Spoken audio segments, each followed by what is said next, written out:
এখন আমাদের 2 নম্বর বিষয়টা নিয়ে আলোচনা হবে। 2 নম্বর বিষয়টা কি ছিল? 2 নম্বর বিষয়টা ছিল হচ্ছে পজিশন অফ পার্টিসিপল। মানে 2 নম্বর বিষয় এখন আমরা দেখব যে এই পার্টিসিপলগুলো একটা বাক্যের কোথায় কোথায় বসে। অনেকে এখন বলতে পারে যে ভাই আগে প্রকারভেদগুলো না পড়ায় পজিশনে ডিরেক্ট চলে গেলেন। হ্যাঁ, কারণ আমরা ফার্স্ট অফ অল ওভারঅল দেখব যে তিনটা পার্টিসিপল আসলে কোথায় কোথায় বসে ওভারঅল দেখতেছি। আর একটু পরেই যখন হচ্ছে প্রেজেন্ট পার্টিসিপল পড়ব তখন দেখব যে ওই পার্টিসিপলটা আসলে কোন কোন জায়গাগুলোতে বসে ডেফিনেটলিভাবে, ঠিক আছে। তারপরে পাস্ট পার্টিসিপল যখন পড়ব তখন ওইগুলো দেখব কোথায় কোথায় নির্দিষ্টভাবে বসে, আর পারফেক্ট পার্টিসিপলগুলো কোথায় কোথায় নির্দিষ্টভাবে বসে। তো এখন আমরা ওভারঅল দেখব যে এই পার্টিসিপলগুলো মানে তিনটা একটা বাক্যের কোন কোন জায়গাতে বসতে পারে। ওকে, তো এই পার্টিসিপলটা ইংরেজি বাক্যের 3টা জায়গায় বসতে পারে। নাম্বার 1 হচ্ছে অ্যাট্রিবিউটিভলি, মানে অ্যাট্রিবিউট হিসাবে বাক্যে বসতে পারে। নাম্বার 2 প্রেডিকেটিভ হিসাবে বাক্যে ব্যবহৃত হতে পারে। নাম্বার 3 অ্যাবসোলিউটলি, অর্থাৎ নমিনেটিভ অ্যাবসোলিউট হিসাবে এই পার্টিসিপল বসতে পারে। তো যারা অ্যাডভার্বের ক্লাস করছেন বা অ্যাডভার্ব নিয়ে একটু হলেও পড়াশোনা করেছেন তারা আমার অ্যাট্রিবিউটিভলি কথাটা শুনে অলরেডি একটা কিছু গেস করতে পারছেন। তাহলে 3 ভাবে, অ্যাট্রিবিউটিভলি, প্রেডিকেটিভলি আর হচ্ছে অ্যাবসোলিউট অ্যাজ নমিনেটিভ অ্যাবসোলিউট, ঠিক আছে। তো এই 3 ভাবে আমাদের মানে 3 জায়গায় এই পার্টিসিপলটা বসতে পারে, ঠিক আছে। তো প্রথমে আমরা দেখব যে অ্যাট্রিবিউট বিষয়টা কি এবং অ্যাট্রিবিউট ভাবে যে বসতে পারে সেটার আমরা মাত্র 2টা উদাহরণ দিয়েছি। এইরকম হাজারটা উদাহরণ আপনারা বইয়ে, গাইডে, যেখানে হোক খুঁজে বের করে প্র্যাকটিস করবেন। ওকে, তো আমরা অ্যাট্রিবিউটিভলি বিষয়টা নিয়ে একটু ব্যাখ্যা করি। আমরা যারা অ্যাডজেক্টিভ পড়েছি তারা প্রথমে যে 2টা ক্যাটাগরিতে ভাগ করেছিলাম অ্যাডজেক্টিভ কত প্রকারের ভিতরে প্রথম যে টাইপটা ছিল সেটা ছিল অ্যাট্রিবিউটিভ অ্যাডজেক্টিভ। তো অ্যাট্রিবিউটিভ অ্যাডজেক্টিভটা কী ছিল? অ্যাট্রিবিউটিভ অ্যাডজেক্টিভটা ছিল হচ্ছে যে যখন কোনো অ্যাডজেক্টিভ নাউন বা প্রোনাউনের পূর্বে বসে দোষ, গুণ, অবস্থার সংখ্যা, পরিমাণ বুঝাবে, অর্থাৎ অ্যাট্রিবিউট বুঝাবে। যখন কোনো অ্যাডজেক্টিভ নাউন বা প্রোনাউনের পূর্বে বসে তার অ্যাট্রিবিউট বুঝাবে, অর্থাৎ দোষ, গুণ, অবস্থা, পরিমাণ এগুলো বুঝাবে, তখন সেটাকে বলা হবে অ্যাট্রিবিউটিভ অ্যাডজেক্টিভ। যেমন যে এরকম যে he is an intelligent, he is an intelligent বয়, তাই না? এটা হচ্ছে একটা সেন্টেন্স। তো বললাম যে যখন কোনো অ্যাডজেক্টিভ কোনো নাউন বা প্রোনাউনের পূর্বে বসে সেই নাউনটার অ্যাট্রিবিউট বুঝাবে, মানে দোষ গুণ বুঝাবে, ঠিক আছে, তখন সেটাকে বলা হবে অ্যাট্রিবিউটিভ অ্যাডজেক্টিভ। এটা হচ্ছে আমাদের অ্যাট্রিবিউটিভ অ্যাডজেক্টিভ, ঠিক আছে। এই সেন্সটাই এখন আমাদের কাজে লাগাবো এই পার্টিসিপলের ক্ষেত্রে। মানে হচ্ছে যে এই পার্টিসিপলটা আমাদের অ্যাট্রিবিউটিভলি হিসাবে কাজ করে, মানে ওই পার্টিসিপলটা কোনো নাউন বা প্রোনাউনের পূর্বে বসে ওই নাউন বা প্রোনাউনটার দোষ, গুণ, অবস্থা, সংখ্যা, পরিমাণ অর্থাৎ অ্যাট্রিবিউট বুঝাবে, সেটাকে বলা হবে আমাদের অ্যাট্রিবিউটিভলি হিসাবে ব্যবহৃত পার্টিসিপল। তো দেখেন তো একটা উদাহরণ দিয়েছি, a rolling stone is gathers no moss.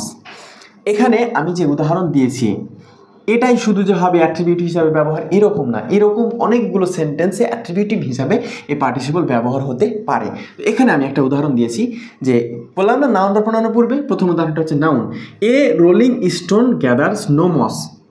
একটা চলন্ত পাথরে কখনো শ্যাওলা ধরে না। এর একটা ভাবার্থ আছে, হ্যাঁ, এর ভাবার্থটা এরকম যে হচ্ছে অস্থির প্রকৃতির লোক কখনো সঞ্চয় করতে পারে না। যারা অস্থির, হুট করে এটা করে ওটা করে এই করে, তারা কখনো সঞ্চয় করতে পারে না। ওটাকে আসলে বলা হচ্ছে a rolling stone gathers no moss, ঠিক আছে।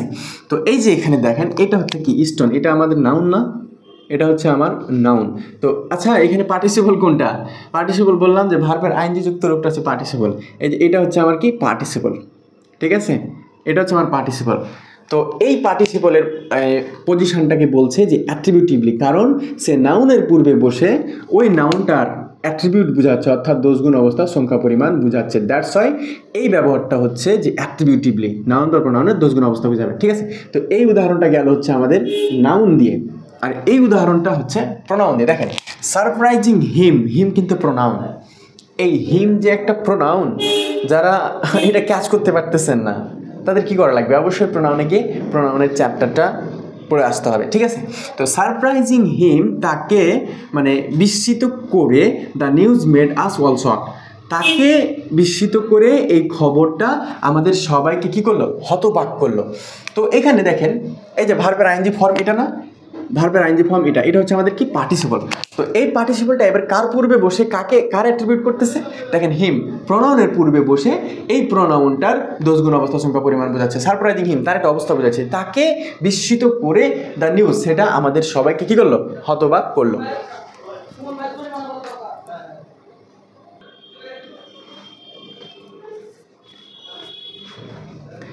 এবার পরেরটা হচ্ছে যে প্রেডিকেটিভ লিঙ্ক।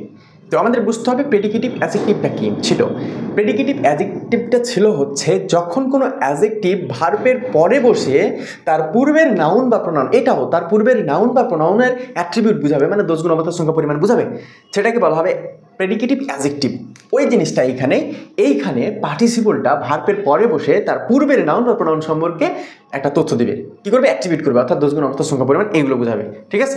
এটাও নাউন বা প্রোনাউনের বুঝাবে, কিন্তু ভার্বের পরে বসবে। দেখেন দ্য ম্যান, এটা হচ্ছে একটা নাউন। সিমস, দেখে মনে হচ্ছে ওয়ারিড, মানুষটাকে দেখে মনে হচ্ছে সে চিন্তিত, মানুষটাকে দেখে মনে হচ্ছে সে চিন্তিত। তো আমাদের এখানে ভার্ব কে ভাই? এখানে ভার্ব আমাদের সিমনা, এই সিমনা মনে হওয়া। আর আচ্ছা এটা হচ্ছে এখানে প্রেজেন্ট পার্টিসিপল, ওকে।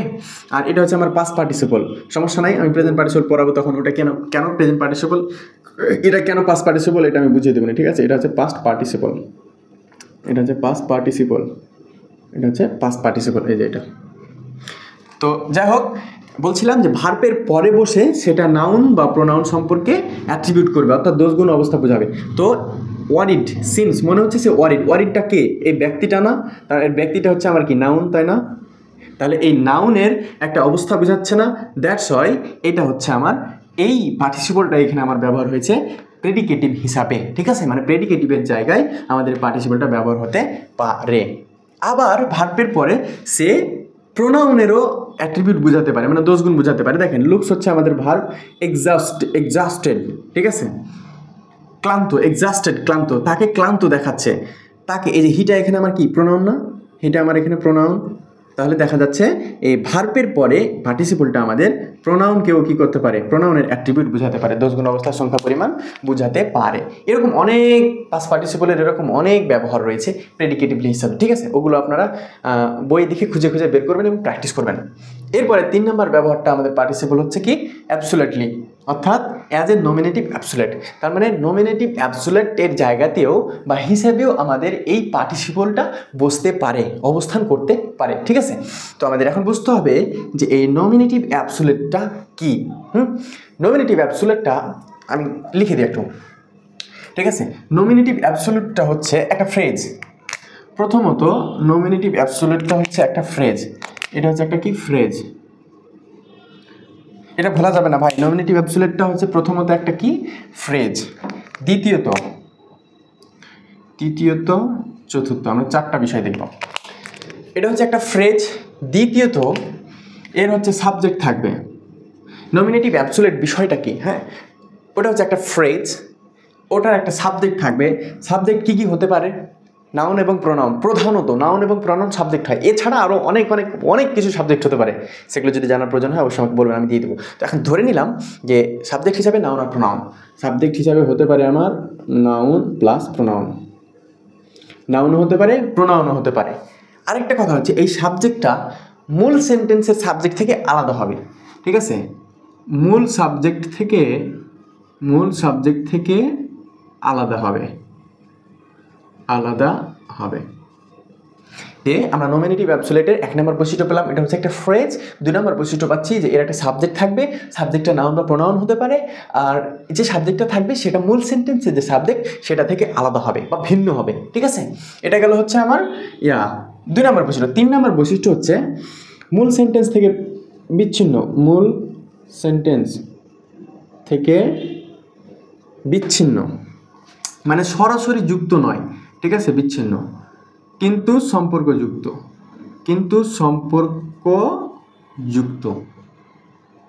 এটা কি? এটা হচ্ছে যে নমিনেটিভ অ্যাবসলিউট যেটা হবে সেটা মূল সেন্টেন্সের সাথে ডিরেক্ট কানেক্টেড থাকবে না, সেটা কমা দিয়ে আলাদা থাকবে।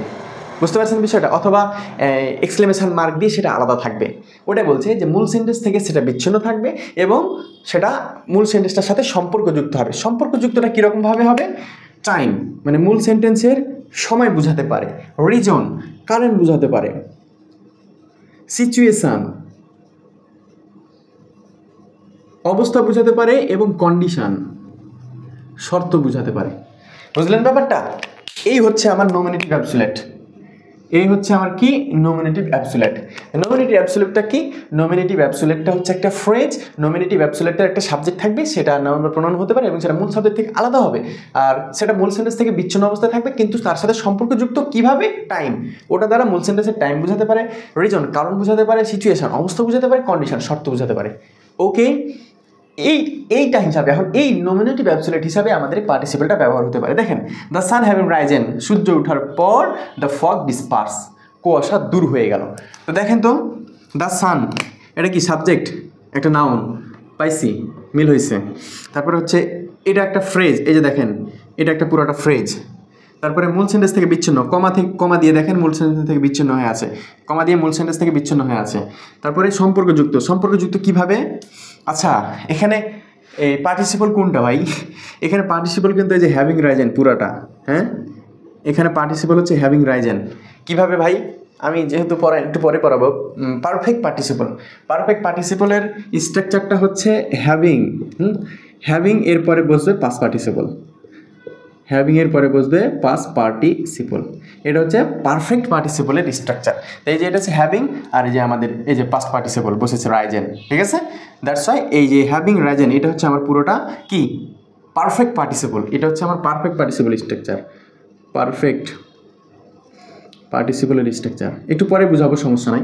পারফেক্ট পার্টিসিপল তো এটা হচ্ছে সম্পর্কযুক্ত, তারপরে এটা টাইম, রিজন, সিচুয়েশন অবস্থা বোঝাবে। দেখেন, সূর্য ওঠার পর তার মানে একটি সময় বোঝাচ্ছে না?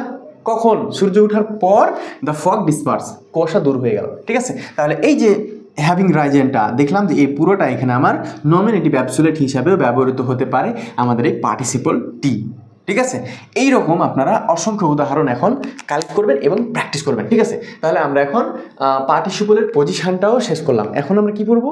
এখন হচ্ছে প্রেজেন্ট পার্টিসিপল পড়বো, ঠিক আছে? Present participle and it's usage এর ব্যবহার করবো, ঠিক আছে? চলো শুরু করি।